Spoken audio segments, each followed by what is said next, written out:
नमस्कार प्रिय मित्रों, ओम वास्तु व ज्योतिष चैनल में आपका हार्दिक अभिनंदन करते हैं। हम आज आपको श्रीमद् भागवत गीता का 8वें अध्याय का महात्म सुनाने जा रहे हैं।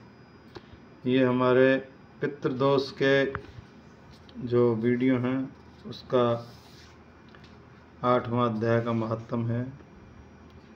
चलिए हम प्रारंभ करते हैं। भगवान शिव कहते हैं, देवी अब 8वें अध्याय का महात्म सुनो। उसके सुनने से तुम्हें बड़ी प्रसन्नता होगी। लक्ष्मी जी के पूछने पर भगवान विष्णु ने उन्हें इस प्रकार 8वें अध्याय का महात्म बताया था। दक्षिण में आरमर्दपुर नामक एक प्रसिद्ध नगर है। वहाँ भाव शर्मा नामक एक ब्राह्मण रहता था, जिसने वेश्या को पत्नी बनाकर रखा था। वह मांस खाता, मदिरा पीता, श्रेष्ठ पुरुषों का धन चुराता, पराई स्त्री से अभिचार करता और शिकार खेलने में दिलचस्पी रखता था। वह बड़े भयानक स्वभाव का था और मन में बड़े बड़े हौसले रखता था। एक दिन मदिरा पीने वालों का समाज जुटा था। उसने भाव शर्मा से भरपेट ताड़ी पी, खूब गले तक उसे चढ़ाया। अंत अजीर्ण से अत्यंत पीड़ित होकर वह पापात्मा कालवश मर गया और बहुत बड़ा ताड़ का वृक्ष हुआ। उसकी धनी और ठंडी छाया का आश्रय लेकर ब्रह्म राक्षस भाव को प्राप्त हुए कोई पति पत्नी वहाँ रहा करते थे। उनके पूर्व जन्म की घटना इस प्रकार है कि वह कुशिवल नामक ब्राह्मण था, जो वेद वेदांग में तत्वों का ज्ञाता, संपूर्ण शास्त्रों का अर्थ का विशेषज्ञ था, जो वेद वेदांग और सदाचारी था। उसकी स्त्री का नाम कुमति था। वह बड़े खोटे विचार की थी।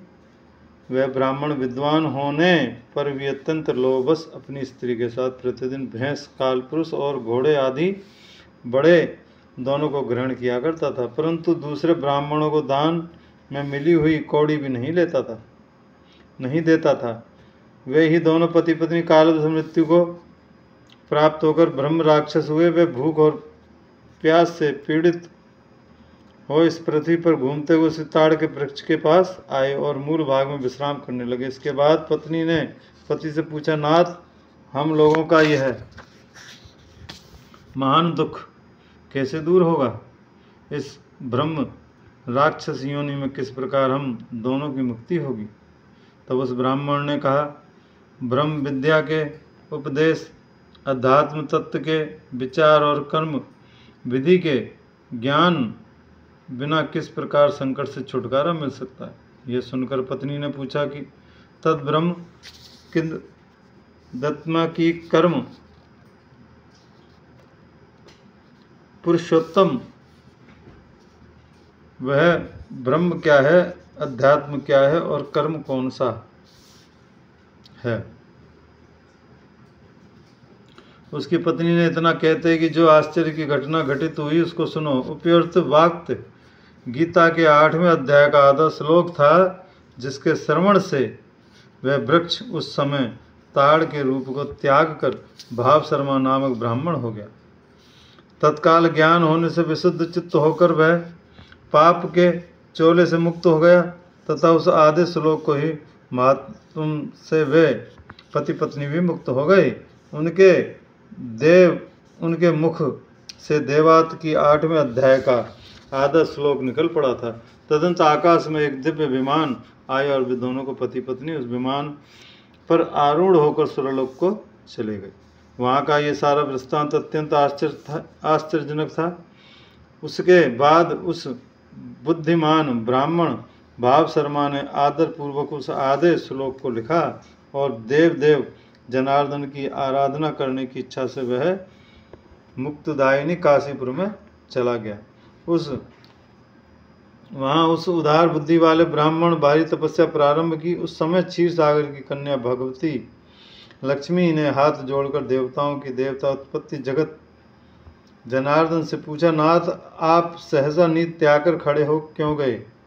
श्री भगवान बोले, देवी काशीपुर में भागीरथ के तट पर बुद्धिमान ब्राह्मण भाव शर्मा मेरे भक्ति रस से परिपूर्ण होकर अत्यंत कठोर तपस्या कर रहा है। वह अपनी इंद्रियों को भस्म करके गीता के 8वें अध्याय आदि श्लोक का जप करता है। मैं उसकी तपस्या से बहुत संतुष्ट हूँ। बहुत देर से उसकी तपस्या के अनुरूप फल का विचार कर रहा था। प्रिय, इस समय वह फल देने को उत्कंठित हूँ। पार्वती ने पूछा, भगवान श्री हरि सदा प्रसन्न होने पर भी जिसके लिए चिंतित हो उठे थे, उस भगवत भाव शर्मा में कौन सा फल प्राप्त किया है? श्री महादेवी बोली, देवे महादेव जी बोले, देवी द्विज श्रेष्ठ भाव शर्मा प्रसन्न अपने भगवान विष्णु के प्रसाद को पाकर अत्यधिक सुख मोक्ष को प्राप्त हुआ तथा उसके अन्य वंशज भी जो नरक यातना में पड़े थे उसकी शुद्ध कर्म से भगवत धाम को प्राप्त हुए हैं। भगवती, यह 8वें अध्याय का महात्म थोड़े में ही तुम्हें बताया है। इस पर सदा विचार करते रहना चाहिए। ओम नारायण नारायण। यहाँ पर 8वें अध्याय का महात्म समाप्त होता है। जय श्री राम।